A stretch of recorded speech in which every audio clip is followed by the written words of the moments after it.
Another one, and it's just adding one more note to it, would be the 1, 5, 1, 2, 3.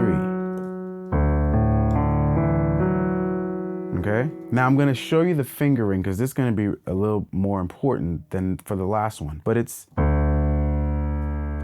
my pinky or 5, if you know your numbers, which for your hand is going to be a 1, 2, 3, 4, 5. 5, or the pinky, my index finger here, my thumb here. I'm gonna cross over, put my middle finger there, and my index finger here. Okay? I do the same thing on the G. I do the same thing for the B minor.